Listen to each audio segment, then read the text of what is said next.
saat tsunami Aceh. Ini adalah kisah Muhammad Cheng. Dia masuk Islam pada tahun 2005 atau setahun setelah tragedi dahsyat tsunami di Aceh pada 26 Desember 2004. Berikut kisah dari pria Tionghoa Muhammad Cheng yang membawanya memeluk Islam. Dikutip dari About Islam.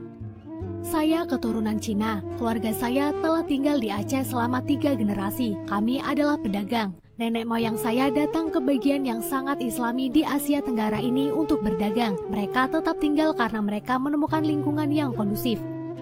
Para penguasa adil, ramah, dan tidak mengganggu kita. Keluarga saya menjaga tradisi Tiongkok kuno mereka untuk memuliakan dan menyembah leluhur kita. Dan saya melakukan hal yang sama. Sebelum saya membuka toko saya biasanya memberikan persembahan kepada altar nenek moyang kita. Siang hari saya mengulanginya untuk menawarkan dupa beberapa kali. Toko saya sangat dekat dengan Masjidil Agung. Saya bisa mendengar panggilan untuk sholat atau azan setiap hari. Saya baru saja akan membuka toko saya di dekat Masjid Agung Banda Aceh pada tanggal 26 Desember 2004. Itu adalah pagi yang biasa, cuaca bagus, tidak ada yang luar biasa. Setidaknya sepertinya begitu. Tapi ada yang aneh, burung-burung berhenti bernyanyi, dan kucing yang biasanya menunggu di depan toko saya untuk sisa makanan tidak ada di sana. Saya tidak begitu memperhatikan peluang ini.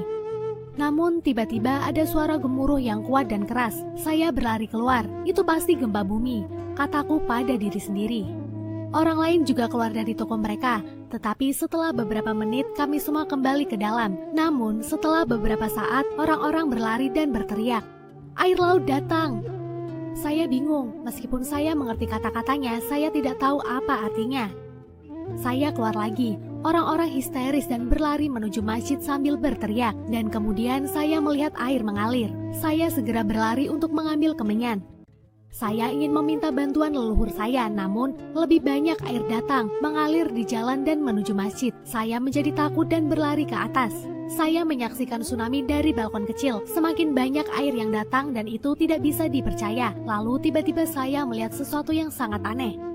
Ada pria jakung mengenakan pakaian putih. Mereka membuat gerakan seperti polisi yang mengarahkan lalu lintas. Mereka berdiri di berbagai tempat di depan Masjid Agung. Dan air mengikuti arahan mereka. Air membelah beberapa meter di depan masjid dan mengalir di sisi kanan dan kiri masjid. Namun, lebih banyak air datang. Kekuatan penuh laut hanya mendorong jalannya ke kota dan menuju masjid. Orang-orang berpakaian putih itu tidak lari seperti orang lain. Padahal ratusan orang bergegas menuju masjid, berlari untuk keselamatan hidup mereka.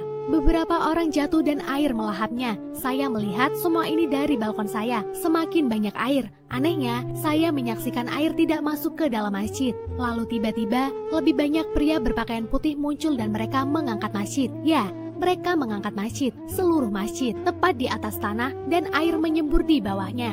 Saya benar-benar terpana. Apa itu tadi? Jika seseorang memberitahu saya apa yang saya lihat, saya tidak akan percaya padanya. Tidak pernah, tetapi saya melihatnya dengan mata kepala sendiri. Tuhan betul-betul melindungi masjid ini, kataku dalam hati lagi dan lagi. Beberapa minggu setelah bencana tsunami yang mengerikan ini, saya mendorong diri saya untuk menceritakan apa yang saya lihat kepada penjaga toko muslim di sebelah toko saya. Dia menyarankan saya untuk menemui imam masjid. Saya berjalan ke arah masjid dengan ragu-ragu. Ini adalah pertama kalinya dalam hidup saya untuk memasuki komplek masjid, meskipun pada dasarnya saya telah tinggal di sebelahnya sepanjang hidup. Imam mengenali saya dari kejauhan dan keluar untuk menyambut saya. "Selamat pagi, ada yang bisa saya bantu, Paman?" Dia menyapa saya dengan sopan. "Aku perlu bicara denganmu," jawabku. Kami duduk dan saya menceritakan seluruh kisahnya. Dia duduk diam, air mata mengalir dari matanya. Setelah saya selesai, kami hanya berpelukan. Pelukan alami inilah yang dipertukarkan oleh orang-orang karena mereka mengalami pengalaman mengerikan yang sama. Imam berkata, "Paman, apa yang kamu lihat adalah malaikat Tuhan mengikuti perintahnya. Allah ingin agar masjidnya tidak akan dihancurkan oleh tsunami yang menghancurkan ini. Paman, mungkin Tuhan ingin menunjukkan sesuatu kepada Anda untuk membawa Anda lebih dekat kepadanya karena Dia mencintaimu. Karena Dia melihat Anda adalah pria yang baik. Dia ingin memberi Anda kebahagiaan di dunia ini dan surga di akhirat. Apakah Anda ingin menjadi muslim, Paman?" Tanyanya hingga membuatku tertegun. Bagaimana saya bisa menjadi muslim? Saya kaget dengan pertanyaan imam. Hal itu sangat membingungkan saya. Bagaimana saya, seorang Tionghoa, bisa menjadi muslim? Sebagai orang Tionghoa, kami memiliki tradisi, ritual, dan kepercayaan kami sendiri. Tanpa menjawab pertanyaan imam itu, saya kemudian berterima kasih kepada imam dan pergi. Kemudian saya kembali ke toko saya.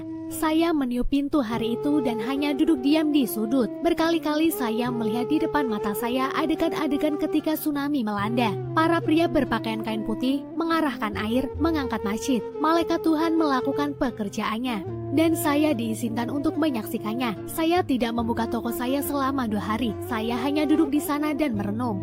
Pada hari ketiga ada seseorang mengetuk pintu. Dia adalah imam masjid yang mencari saya. Dia khawatir karena dia melihat toko saya tutup selama 3 hari dan itu belum pernah terjadi sebelumnya. Saya sedang berpikir, Imam, ujarku. Saya pikir kamu benar. Tuhan memberi saya tanda, bahkan pertanda besar. Saya seharusnya tidak menjadi bodoh sekarang dan lupakan saja. Bisakah Anda memberitahu saya cara menjadi seorang muslim? Tanya saya. Imam itu tersenyum sambil berkata, Paman, sangat mudah. Kamu hanya perlu melafalkan kata-kata ini. Dan dia menunjukkan saya selembar kertas. Saya melafalkan 2 kalimat syahadat. Asyhadu alla ilaha illallah wa asyhadu anna Muhammadar Rasulullah. Dan seolah-olah cahaya terang memenuhi toko saya. Sejak hari itu, imam datang setiap hari untuk mengajari saya tentang Islam. Dia menunjukkan kepada saya bagaimana berdoa dan cara membaca Quran. Dan setelah saya bisa sholat, saya juga ikut sholat di Masjidil Agung.